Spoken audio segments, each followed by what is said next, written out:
Bwana Yesu asifiwe.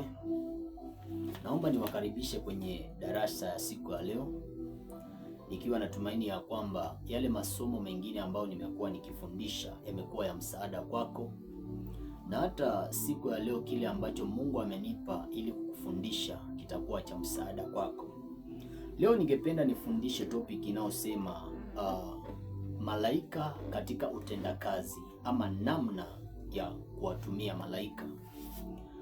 Watu wengi malaika wamekuwa inactive kwenye maisha yao, ama hawajawasaidia kwa vyovyote vile, kwa sababu hawajafundishwa namna ya kuwatumia malaika. Na kawaida ni kwamba kama malaika utashindwa kujua namna ya kumtumia, uwepo wake kwako utakuwa hauna maana tena. Lakini kama ukijua kumtumia malaika, hapo ndio utakuwa ni rahisi sana kusaidiwa na malaika katika mambo tofauti tofauti. Kwa hivyo hiyo ndio topic ambayo nitakuwa nafundisha siku ya leo, na ningependa nifundishe malaika wengi tu na namna ya vile ambavyo unafaa kuwatumia, ukielewa ya kwamba kwenye kitabu cha Ufunuo mlango 22 na mstari wa 9 maandiko yasema ya kwamba malaika ni watumishi wetu. Pamoja na kuwa malaika wanamtumikia Mungu ama wanafanya kazi ya Bwana, lakini pia malaika ni watumishi, wanatutumikia sisi pia. Bwana Yesu asifiwe sana. Haleluya. Sasa nataka nianze na malaika wa kwanza ambaye ni malaika wa ujumbe. Malaika wa kwanza ambaye anaitwa malaika wa ujumbe. Ukisoma kwenye kile kitabu cha Mwanzo mlango wa 16 na mstari wa 11, huyu ni malaika ambaye number 1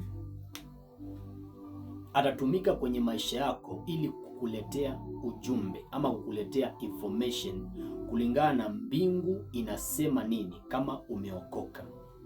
Bwana Yesu asifiwe sana. Na tunapoongelea kuhusiana na ujumbe, ujumbe unaweza ukakuja kwenye area tofauti tofauti. Kwa mfano, huyu malaika anaweza akakuletea ujumbe kuhusiana na jina ya mtoto wako. Utamuita mtoto wako nani? Watu wengi wanazaa watoto wanawaita majina yote tu, yaani jina yote. Niko na rafiki yangu ambaye anaitwa Sufuri, anaitwa Zero. Niko na rafiki mwingine wangu ambaye ameitwa jina ya mnyama ambao sitaki kumtaja tena, maana nikimtaja yani anaitwa Mange, na hiyo ndio jina yake kabisa. Lakini huwa hiyo jina sioni kama iko sawa, maana kuna uwezekano ile jina ikamfanana yule bwana, na kwa njia moja ama nyingine ile jina inakuanga imefanana yule bwana. Maandiko yasema ya kwamba jina nzuri maandiko yasema ya kwamba nadhani itakuwa ni kitabu cha Mithali, ambao maandiko yanasema ya kwamba jina nzuri ni sijui ni jina ambao ni zuri kuliko dhahabu na fedha.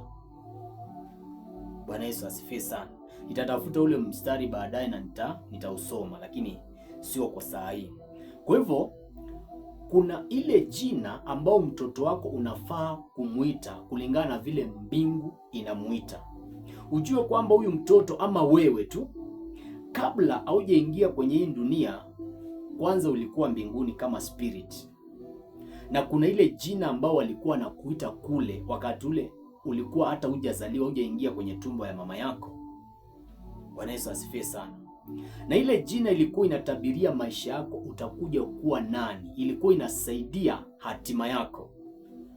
Sasa kama ukijua kutumia huyu malaika wa ujumbe, huyu malaika anaweza akakupea jina yako as per vile ambavyo unaitwa kule mbinguni, ama jina ya mtoto wako. Ndio maana ukisoma kwenye kitabu cha Mwanzo mlango wa 16 na mstari wa 11, maandiko yasema huyu malaika wa ujumbe akamtokea Ajiri. Ajiri alikuwa ni kijakazi wa Sara, ambaye Sara alikuwa ni mke wa Ibrahimu.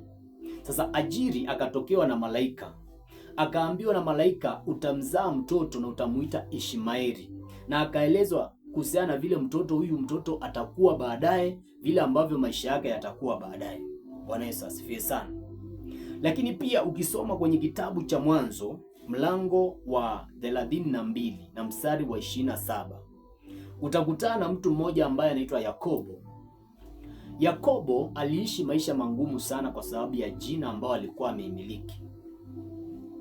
Lakini siku moja kwenye hicho kitabu cha Mwanzo 32 na mstari wa 27, maandiko yanasema ya kwamba akakutana na malaika. Yule malaika alikuwa ni malaika wa zamu. Kuna malaika ambao wanakuja kwa masaa fulani, na masaa yale yakiisha anafaa arudi yule malaika. Sasa yule malaika, wakati ule Yakobo alipomuona yule malaika, maandiko yanasema kwamba wakamenyana na yule malaika, wakapigana mieleka. Na yule malaika alipoona kwamba ni kama Yakobo anamshinda, akamwambia Yakobo, niachie. Yakobo akamwambia, sitakuachia mpaka unibariki. Sasa yule malaika akamuuliza Yakobo, unaitwa nani? Yakobo akamwambia, mimi naitwa Yakobo. Ile jina Yakobo inamaanisha mwizi. Ina maana Yakobo ndio apate chochote kwenye hii dunia, ilikuwa ni lazima aibie mtu. Akaibia ndugu yake uzaliwa wa kwanza, akamuibia baraka zake. Alipoenda kwa Labani, unajua kile kilitokea, akamuibia, akabadilisha mshahara wake kwa namna. Kwa hivyo alikuwa anaibia watu, alikuwa anaishi maisha kama hao ya uhuni kabisa. Lakini alipokutana yule malaika, maandiko yanasema kwamba akamenyana yule malaika, akamwambia, sitakuachia mpaka unibariki. Na kile ambacho huyu malaika alimwachia Yakobo, alimwachia jina. Akamwambia, kuanzia leo hii hautaitwa Yakobo, lakini utaitwa Israeli, kwa maana umeshindana na Mungu na wanadamu na ukashinda. Ile jina Yakobo ilikuwako mbinguni, imetulia pale pale. Wakati ule Yakobo alipozaliwa akawa mtu mzima, ilikuwa pale pale, lakini ilikuwa inamtafuta mtu ambaye anajua kupigana miereka, mtu ambaye sio muoga.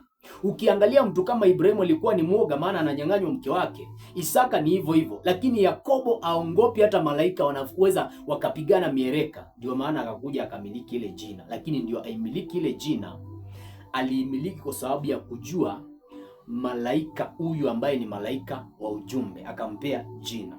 Bwana Yesu asifiwe sana. Lakini pia ukisoma kwenye kitabu cha Luka mtakatifu mlango wa kwanza na mstari wa 13, utakutana na kuhani mmoja ambaye alikuwa anaitwa Zakaria. Alipokuwa kwenye zamu yake ya kutoa sadaka, maandiko yanasema alipoingia mahali panaitwa Holy of Holies, akiwa pale akakutana na malaika. Malaika akamwambia hivi, akamwambia, usiongope Zakaria, maana dua yako imesikiwa, na mkeo Elizabeti atakuzalia mtoto mwanaume, na jina lake utamuita Yohana. Huyu malaika wa ujumbe aishii tu kukupea maujumbe mengine tu, lakini atakupea jina hata ya mtoto, na akupea hata maelekezo ya vile ambavyo utamlea huyu mtoto. Lakini pia ukisoma kwenye kitabu cha Luka mtakatifu mlango wa kwanza na mstari wa 31, utaona kwamba Gabrieli ndiye alishuka akapeana jina la Yesu, na baadaye Yesu alipozaliwa akapewa hiyo jina tu. Nikimalizia kuhusiana na huyo malaika wa ujumbe, ni kwamba huyu malaika pia anaweza akakupea maelekezo ya vile ambavyo utamlea mtoto wako. Ukisoma kwenye kitabu cha Waamuzi mlango wa 13 na mstari wa 13, Manoa na mkewe wanapewa maelekezo vile ambavyo watamlea Samsoni baada ya kuwa amezaliwa, maana Samsoni alikuwa ni mdadhili. Wanaambiwa kwamba kitu ya kwanza, msikunywe pombe. Wanaambiwa msimnywe huyu mtoto baada ya kuwa amezaliwa. Wakapewa maelekezo kabisa, ili huyu mtoto akizaliwa akuwe na ile nguvu ambayo anatakiwa kuwa nayo, na hawe yule mtu ambaye alizaliwa kuwa hapa duniani. Sijui kama unanielewa. Kwa hivyo huyu malaika wa ujumbe atakupea information kuhusiana na maisha yako ya kesho, maisha ya mtoto wako, akueleze vile ambavyo utamlea huyu mtoto, akupea hata jina ya mtoto wako ama jina yako ambao ulifaa kuitwa kule mbinguni, lakini ile jina ikapindishwa na mambo tofauti. Lakini pia huyu malaika wa information anaweza akakupea information kupitia kwa vitabu. Ufunuo mlango wa 10 na mstari wa 9. Huyu ni Yohana ambaye alikuwa kwenye kisiwa cha Patmo. Maandiko yanasema ya kwamba akamwambia malaika, nipee kitabu, kile kitabu ambacho kilikuwa kimeandikwa unabii wa mambo ambayo yatatokea. Akapewa kile kitabu akakitafuna, mdomoni kikawa ni kitamu, lakini katika tumbo kikawa ni kichungu.